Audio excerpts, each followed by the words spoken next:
السلام علیکم every one. یہ بہت ہی انسپریشنل اسٹوری ہے۔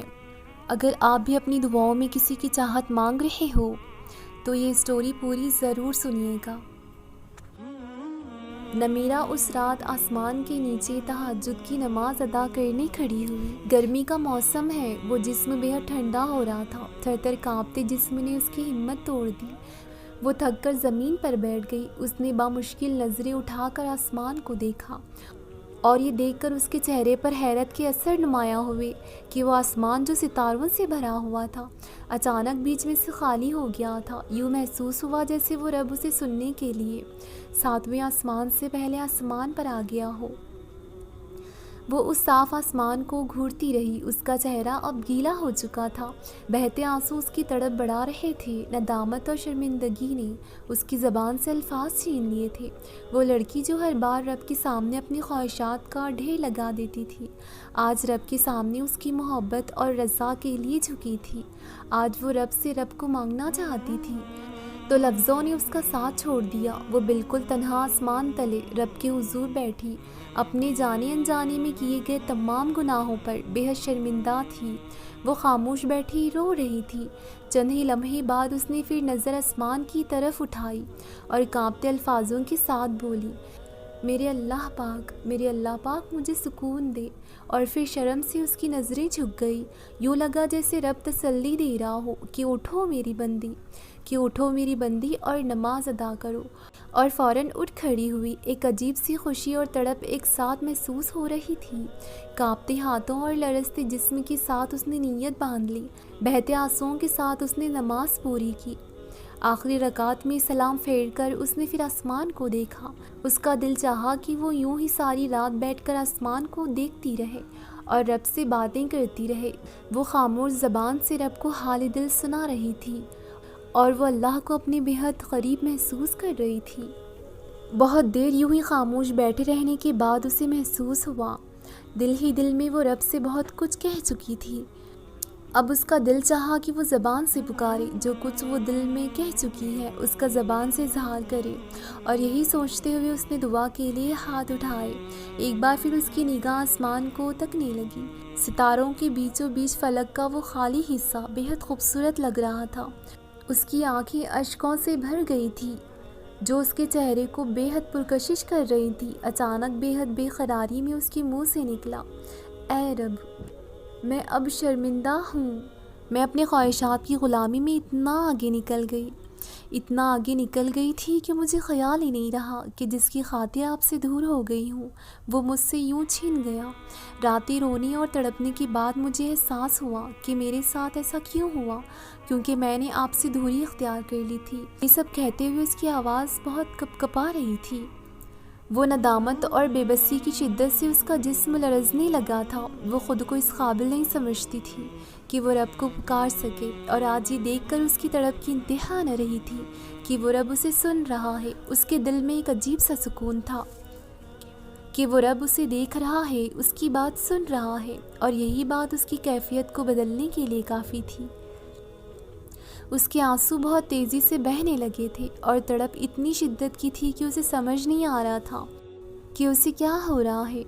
اس نے اب اپنی آنکھیں بند کر لی تھی اور اس کیفیت میں وہ جو کچھ کہنا چاہتی تھی کہہ گئی۔ بار بار ایک ہی بات اس کی زبان پر تھی کہ میرے اللہ، مجھے کوئی اشارہ مل جائے کہ آپ نے مجھے معاف کر دیا۔ یہی کہتے کہتے اس نے آنکھیں کھولی تو ایک باریک سی روشنی آسمان پر نمودار ہوئی تھی جو اس کی نظر پڑتے ہی غائب ہو گئی تھی، اور اس روشنی کو پاگلوں کی طرح آسمان میں ڈھونڈنے لگی، مگر وہ تو اشارہ تھا، وہی اشارہ جس کی اس نے چاہ کی تھی۔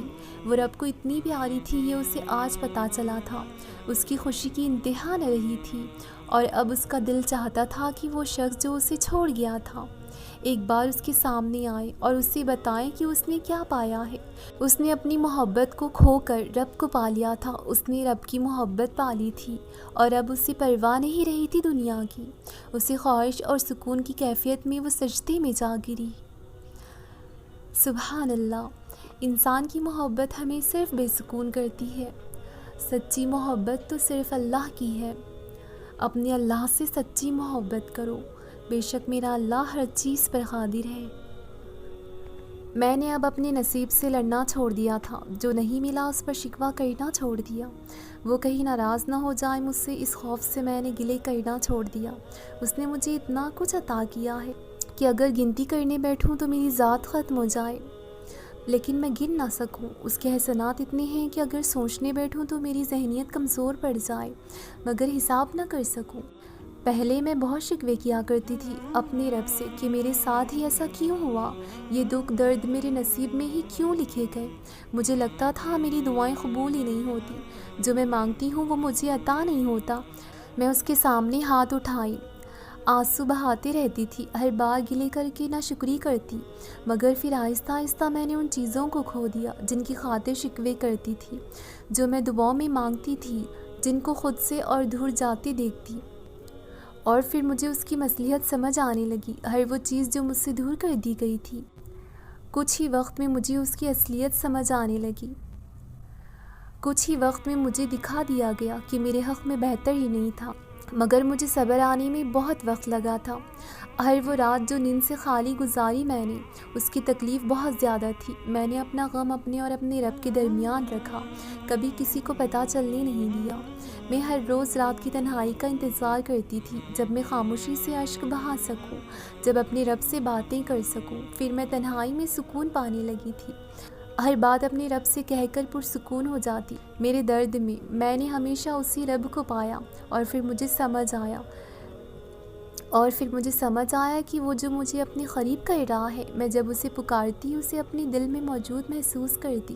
پھر میں نے اس کی محبت میں اپنا آپ کھو دیا، اس کی رضا میں راضی رہنا سیکھ لیا، اور پھر مجھے ایسا سکون ملا ہے کہ اب اللہ سے بات کیے بغیر دل بے چین رہتا ہے۔ اب مجھے پرواہ نہیں ہوتی کون میرے ساتھ ہے اور کون اب مجھے پرواہ نہیں رہتی کہ کون میرے ساتھ ہے اور کون دور جا رہا ہے، بس اس کا ساتھ ہی میرے لیے کافی ہے۔ کیوں رک گئے ہو؟ کیوں ایک ہی ادھورے قصے پر یہ سوچ لیا ہے کہ زندگی ختم ہو گئی؟ کیوں خود کو اتنی بے چینی میں ڈال رکھا ہے؟ حقیقت اور وسوسوں میں بہت فرق ہوتا ہے۔ تمہارے وسوسے جس چیز سے تمہیں خوف زدہ کرتے ہیں، تمہارے رب کے پاس ان سب وسوسوں کا حل موجود ہے۔ اگر تمہاری مشکل بڑھ گئی ہے تو یہ کیوں بھول بیٹھے ہو کہ تمہارے رب کی پہنچ اس سے کہیں آگے ہے۔ تمہاری رب کی رحمت ان خدشات سے بہت افضل ہے، تو پھر کیوں ہاتھ پر ہاتھ دھرے بیٹھے ہو؟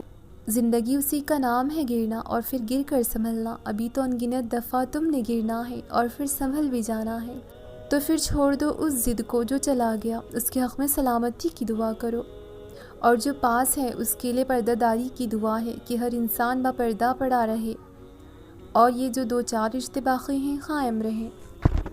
ایک بات یاد رکھیں، اللہ کے راستے میں آ جاؤ تو تکلیفیں آتی ہیں، آزمائشیں بھی آ جاتی ہیں، لیکن اس راستے پر چلنے کی پتہ ہے خوبصورت بات کیا ہے؟ تکلیف تو آتی ہے، آزمائش بھی آ جاتی ہے، لیکن تمہیں صبر کرنے کا حوصلہ عطا کر دیا جاتا ہے۔ تم گر بھی جاؤ تو اللہ تمہیں یوں سنبھال لیتا ہے کہ گویا کچھ ہوا ہی نہیں۔ تمہارے اندر نیکی کا جذبہ پیدا ہو جاتا ہے، تم مانگتے ہو تو بس اللہ سے، اور تمہارا یقین اللہ پر مضبوط ہو جاتا ہے۔ تم ہر مصیبت پر الحمدللہ کہتے اور صبر کا دامن پکڑ کر چلتے ہو، پھر درد کو سہنے میں بھی مزہ آتا ہے، اور اللہ کے قرب پانے کا راستہ اور بھی آسان ہو جاتا ہے۔ پھر سکون تمہیں سجدے میں ملتا ہے، پھر قرآن ہی تمہارا دوست بنتا ہے، کیونکہ پتہ ہے یہ سب کب ہوتا ہے؟ جب تم اللہ پر توکل کر کے اپنا ایمان مضبوط کر لیتے ہو۔ حالات جیسے بھی ہوں، تمہارا ایمان اور یقین کبھی نہیں ڈگمگائے گا۔ سنو، یہ دنیا کی پریشانیاں، مصیبتیں، یہ سب وقتی ہیں، ایک مقرر مدت کے لیے ہیں، اور کچھ بھی مستقل نہیں، کیونکہ اس دنیا کے لوگ اور اس دنیا کی ہر چیز سب عارضی ہے۔ تمہارے یہ دکھ بھی اپنے وقت پر ختم ہو جائیں گے، لیکن پتہ ہے آزمائش کے وقت تم نے کرنا کیا ہے؟ تو سنو، اللہ قرآن میں کہہ رہا ہے، اے ایمان والوں، صبر اور نماز کے ذریعے مدد چاہو، اللہ تعالیٰ صبر کرنے والوں کے ساتھ ہے۔ اے ایمان والوں، صبر اور نماز کے ذریعے مدد چاہو، اللہ تعالیٰ صبر کرنے والوں کا ساتھ دیتا ہے۔ بس یہی تو کرنا ہے آپ نے، اور انعامات پتہ ہے کیا ملے گا اس سے؟ صبر کا صلہ بھی ملے گا، نماز کی برکت سے آسانیاں بھی ہوں گی، نماز کے بعد دعا مانگو گے تو اس کے ذریعے اللہ سے تعلق بھی مضبوط ہوگا، کیونکہ دعا اللہ سے گفتگو کرنے کا ذریعہ ہے جس سے اللہ سے دوستی کا رشتہ مضبوط ہوتا ہے، اور دعا مانگو گے تو تبھی قبول بھی ہوگی، اور سب سے بڑھ کر کہ اللہ کا ساتھ، کیونکہ وہ خود کہہ رہا ہے کہ صبر کرنے والوں کے ساتھ ہے وہ، اس سے بڑھ کر کہ اور کیا چاہیے۔ اور رکو، اور ایک نعمت جو تمہیں ملے گی وہ بھی سنتے جاؤ کہ وہ تمہیں سب سے محبوب بھی رکھتا ہے، کیونکہ اللہ صبر کرنے والوں سے محبت کرتا ہے۔ سنو، پریشان نہ ہو، اسے پتہ ہے آپ کو کیا چاہیے، آپ کیا مانگ رہے ہو، آپ کو پتہ ہے وہ مشکل حالات میں کیوں ڈالتا ہے، کیوں آپ کو آپ کی چاہت سے دور کرتا ہے، کیوں آپ کو بار بار توڑتا ہے، کیوں وہ آپ کو ان حالات سے گزار کے مضبوط کرنا چاہتا ہے۔ جیسے ایک ماں ہمیشہ چاہتی ہے کہ اس کا بچہ کبھی کمزور نہ پڑے، بلکہ زندگی کے حالات کا ڈٹ کر مقابلہ کرے اور اسٹرانگ بنے۔ وہ سب سمجھتی ہے، بتاتی ہے کہ اس کا بچہ کسی میدان میں پیچھے نہ رہے کسی سے۔ تو اللہ ستر ماؤں سے بڑھ کر محبت کرنے والا کیسے چاہے گا کہ تم کمزور پڑ کر ٹوٹ جاؤ، بکھر جاؤ۔